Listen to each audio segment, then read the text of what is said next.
Hello, how are you guys doing today? Welcome. Today will be a little bit different because I'm announcing the winners of the Spooky Story Contest and we're going to read their stories. So it should be good practice for those of you who want to practice listening to a story, maybe learning some new vocabulary. I think it's a good way to practice.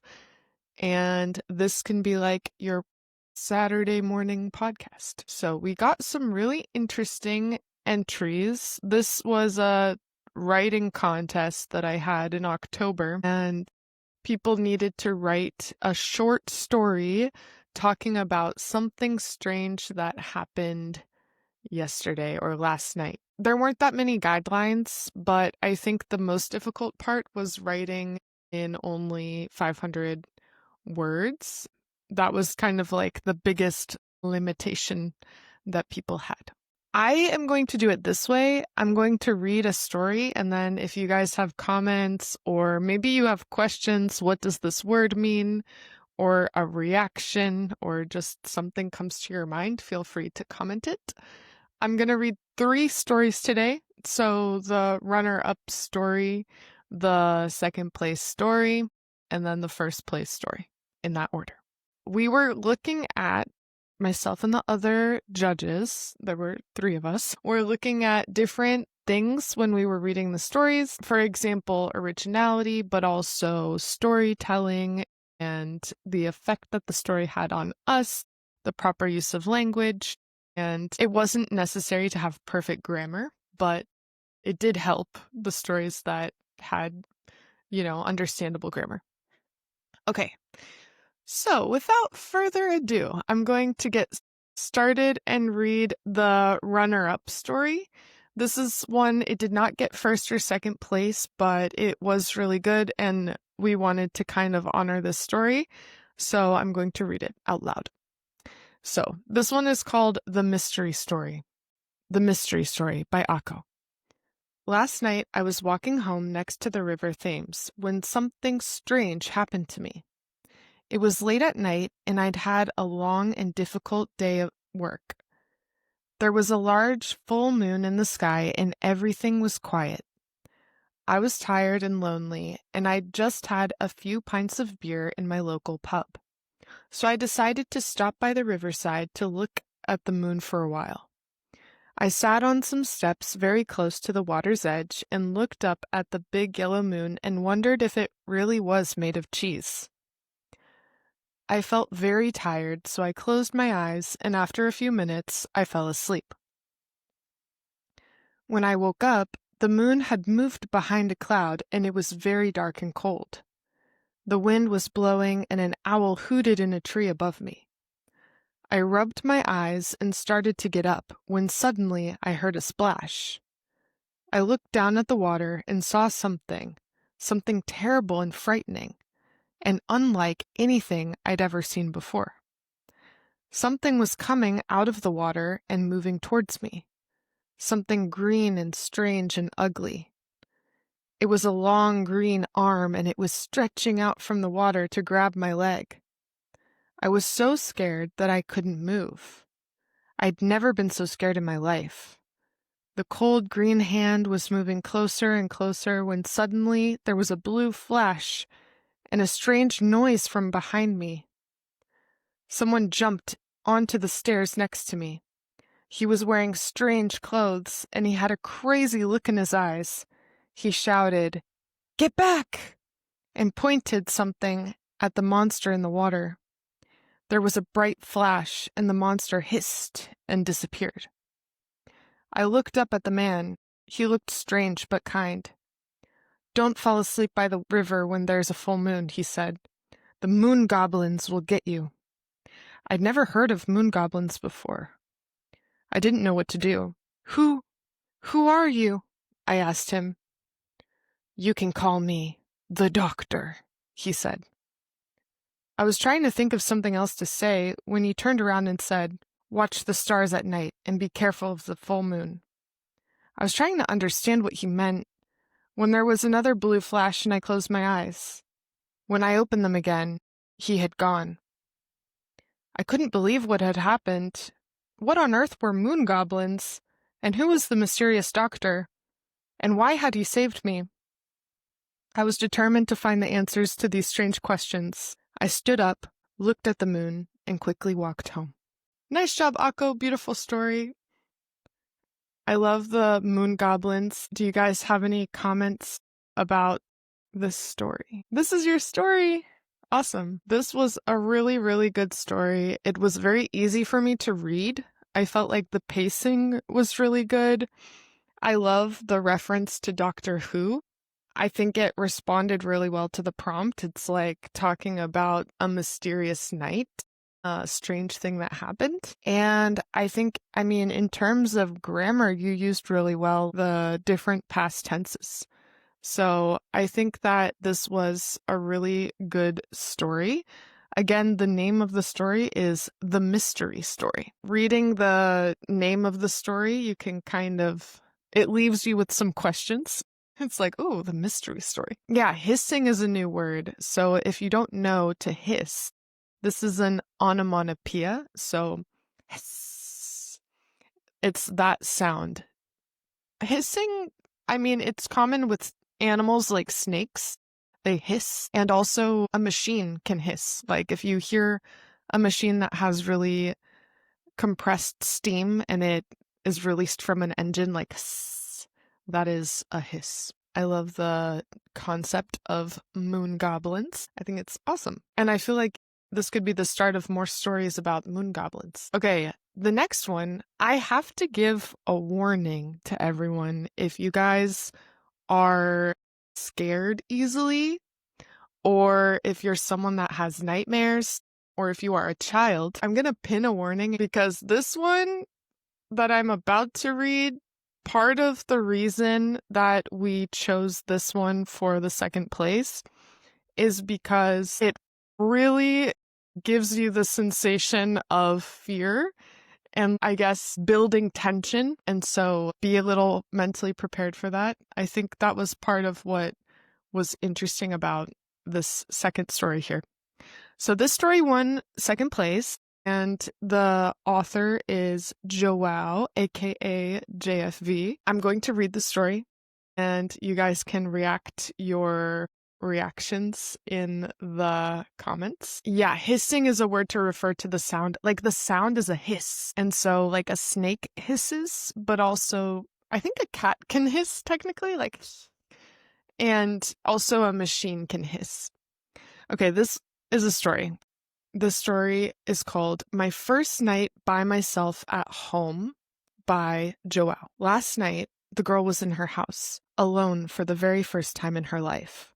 Although she wasn't completely alone, because Sparky was there too, the family dog, a small and cute dog with fluffy hair. She'd been playing video games in the afternoon and then watching horror films. She knew Halloween was right around the corner and thought it would set the mood. The girl rarely got scared watching horror movies with friends, but that wasn't the same as being by herself. This time, she was watching them on her own, so naturally fear didn't take long to kick in. Never mind, she thought, and then she turned off the TV and went upstairs to her bedroom. A crack, a sound, as if someone had thrown little rocks at her window. She stood up, went over and opened it, but nobody was there. All right, that's weird, she thought. It might be the neighbor's son. Daniel's a little rascal. Then she lay on her bed and called Sparky. She knew it was going to be hard to sleep after all that horror, and she could use the company. Sparky came, wagging his tail, and went directly under the bed. He always does that, she thought. All right then, time to sleep. She turned off the lights and fell asleep. A smash, a crash. She was awake again. What time was it? She checked her clock. 2 a.m. She looked at her window. The glass was shattered, but she couldn't see any rock. There was something else. She could hear a faucet dripping in the bathroom. That's odd. I didn't use the bathroom tonight. Anyway, never mind. She checked the window but couldn't figure out what had happened. Her heart was beating fast. She tried to fall asleep again. Tomorrow morning, her parents were coming back, and they'd fix everything. Lying on her bed, she put her hand under it so she could pet Sparky, and immediately felt Sparky's tongue licking her. It tickled. She felt more relaxed. 10 minutes later, the dripping still wouldn't stop. It was getting louder and louder. She reached under the bed again, and Sparky licked her hand once more. This is comforting, she thought, but from the bathroom she could hear the sound of the dripping. It sounded like there was a lot of water, and somehow it was unsettling. Still, Sparky was there, licking her hand. Everything would be all right. She gathered her courage, let Sparky lick her hand again, grabbed her phone, and turned on the flashlight. Then she walked toward the bathroom. Something wasn't right. What's that smell? It was rancid. She wanted to throw up, but she kept going. If anything went wrong, Sparky was there for her. She slowly opened the bathroom door, and there it was. Sparky was hanging from the ceiling. He'd been flayed, and the slow, thick drip she heard was Sparky's blood. And then she heard a noise again. It was coming from her bedroom. There was something under the bed. Woo! This one is very spooky. A spooky story is like a scary story. This one is I was told, based on like a childhood story, but the person wrote it like in their own narrative style. So we thought that that was a really good response to this prompt of, in so few words, less than 500 words, how can you make this tension and make a twist ending that's really scary? And I think that really was impressive about this story, is like the narration. You kind of feel like you even know this character a little bit. You hear this internal dialogue. Yeah, and then you're left wondering, like, what was licking the person's hand under the bed? That's so scary. So, yeah, the rhythm favors fear. Exactly. I feel like there's kind of a repetitive thing where it's like, she was comforted, she was comforted, she was comforted, and then it's taken away from you in the end. Like, the tension breaks, and I feel like that kind of leads to this big reveal. I had to warn you guys about that one, because I was like, of the three that I'm reading today, I feel like this is the one that might give you a creepy feeling when you're sleeping at night. Okay, but very nice job, Joao. That was a good story. Now I have here the first place story, which is very short, but very, very well written. This is the story for me that I feel like I had an instant connection with the story when reading it. It was really good and felt very personal. So it's like strange and spooky, but also has that personal touch to it. Exactly. I think thrilling is a good word for a story that keeps you on the edge of your seat. Yeah, so this is a story that has more of a personal touch and is a little bit haunting, but in a less blatantly spooky way. But it definitely creates that spooky atmosphere. So that was something that myself and the other judges really liked about the story. So this story is called Always Here for You by Almir Ulises Mestre Leon. Last night, the weirdest thing happened. Was it really last night, though? I don't know for sure anymore. It's hard to keep track of these things now. One thing I remember crystal clear is that it was 11:11 p.m. when I got the call. The phone seemed to have been ringing for forever before I could finally take hold of it. Even before I picked it up, I had the feeling it was going to be you. There was almost complete static on the other side of the line, but then I could hear your breathing, as usual. You took your time before you broke the silence. And there it was, as expected. You began your sobbing and whining about how your lame excuse of a boyfriend did you wrong for the 1,000th time. But there was a slight change. I didn't scold you. I just listened and nodded, as if you could see me. Then you heard me offer my top comforting lines. My premium package advice that will for sure go to waste, because you just never listen to reason. What a waste of breath on my part. That's just how you roll. But you know, that I won't judge you for that. Not anymore. I can't seem to shake you off. Not even after being turned into a human smudge by that pickup truck going at full speed on Lyco Cruise Street. But we did promise to always be there for each other. I hate the fact that I always keep my word. Isn't it surprising how good the phone reception is here? Who would have known our sinking telephone company could provide this quality service? And that's the story.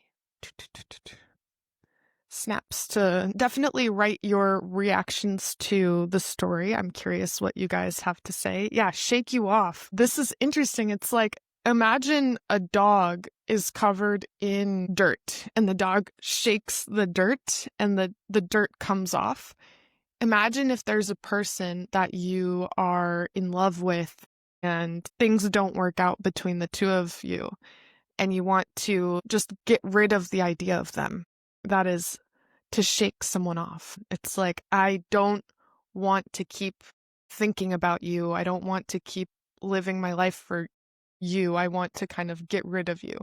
Yeah, this one was really good. And it's interesting because it's not so in your face, the spooky element of it.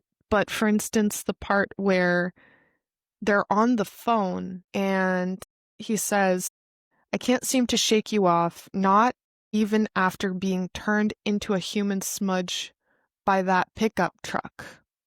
Now, that's kind of a subtle way of saying that he died. He got hit by a pickup truck. So, like, to be turned into a human smudge. So the idea is talking to someone that is living in the afterlife. And that's why it's impressive that they have a good phone reception. So that's kind of what I got from the story. It's very subtle, but it's this idea that they have this connection, but this person is living in... Okay, I'm going to read again. It feels like we need me to read the story again. Okay, I'm going to read it. So here's the story. This story is called Always Here for You by Almir Ulysses Mestre Leon. It's the first place winner of the Spooky Story contest. Here we go. Last night, the weirdest thing happened. Was it really last night, though? I don't know for sure anymore. It's hard to keep track of these things now. One thing I remember crystal clear is that it was 11:11 p.m. when I got the call. The phone seemed to have been ringing for forever before I could finally take hold of it. Even before I picked it up, I had the feeling it was going to be you. There was almost complete static on the other side of the line, but then I could hear your breathing. As usual, you took your time before you broke the silence. And there it was, as expected. You began your sobbing and whining about how your lame excuse for a boyfriend did you wrong for the 1,000th time. But there was a slight change. I didn't scold you. I just listened and nodded, as if you could see me. And then you heard me offer my top comforting lines, my premium package advice that will for sure go to waste, because you just never seemed to listen to reason. What a waste of breath on my part. That's just how you roll. But you know that I won't judge you for that. Not anymore.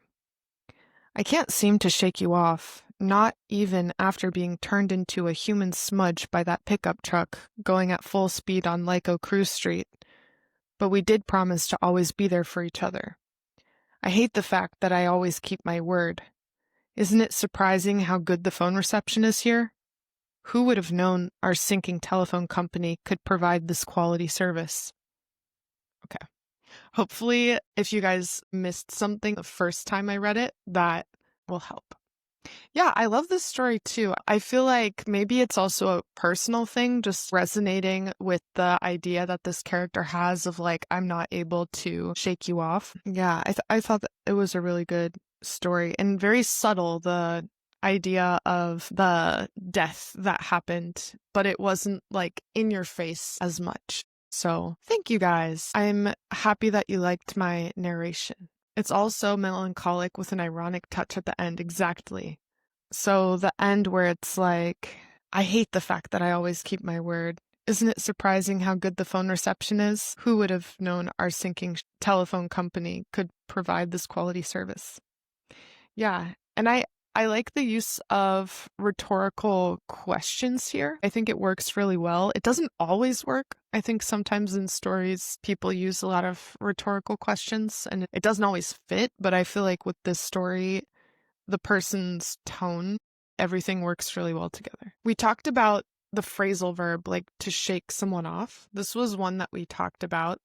So if you are thinking about someone a lot and you're in love with someone, but you just want to get rid of the idea of them, you can say, I can't shake him off. Yeah, I really love the stories. I feel honestly honored that you guys participated in the story contest. This is making me feel like we need a Christmas story contest or something.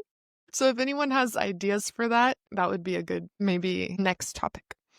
Yeah, another one that was good was this word scold. So to scold someone it's kind of like a synonym for to nag someone or to tell someone off. It has this idea it could be like a mom to a son, like you didn't do what you were supposed to do. It could also be like a romantic partner that's being bossy to you and telling you what you should and shouldn't do is the idea of to scold.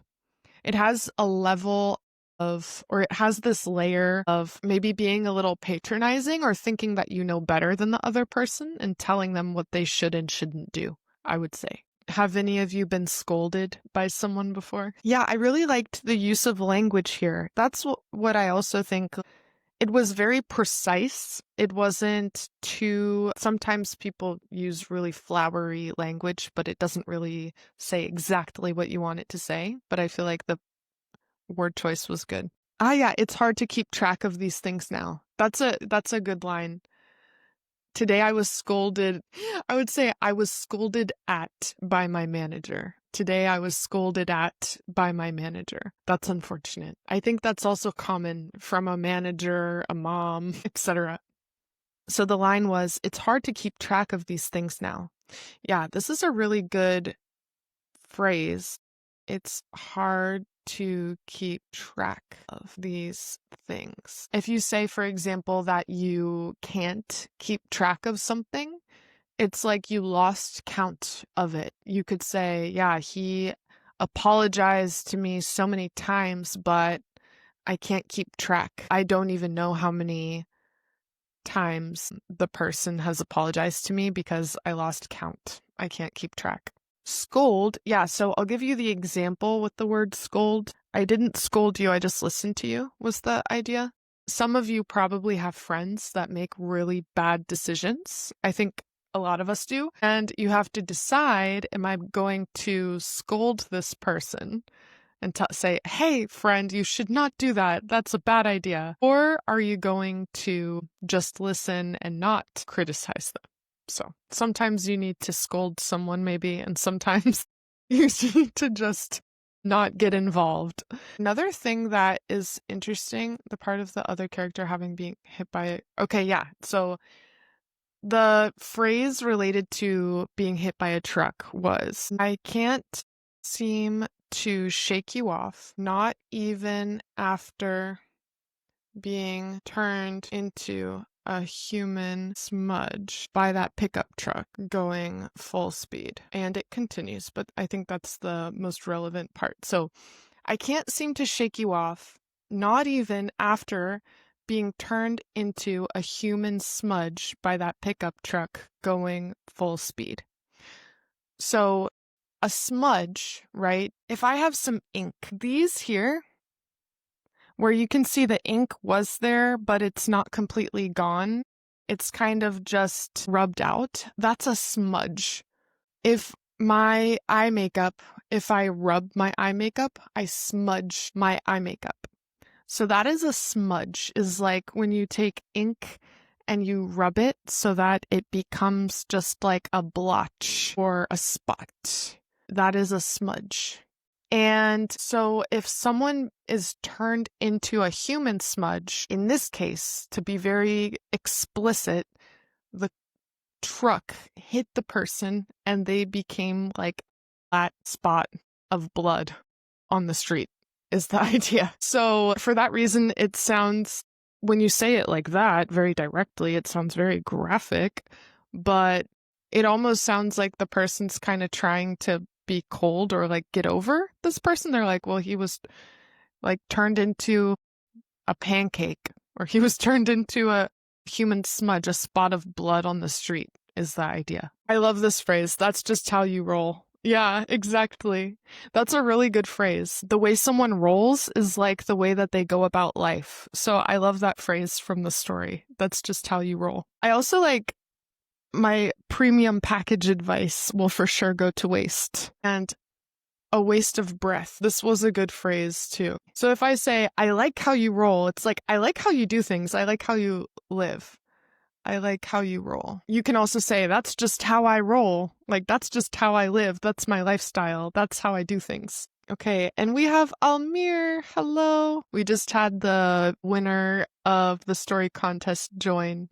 If you guys want to give him some applause. She's giving eyeliner. Yeah, I tried to look spooky today, guys. A little more gothic today because I was reading spooky stories. Yeah, okay, I love this feedback. Your story is exceptional and so well written, very informal and on point. I love that. It is on point. I also like what Joao said. You've written a hell of a short story. That's a really good way to say it. A hell of a story. Thank you again for everyone that sent a story. Really, I want to say, I know that we just read a couple stories today, but I feel very honored that you guys wanted to participate and really gave a lot of thought and time to your stories. I think that's amazing, and I really love this, and I want to do this more. And thank you so much, Arko, Joao, and Almir, for letting me read your stories. Thank you for participating. All right, bye guys. Take care, everyone. Bye-bye.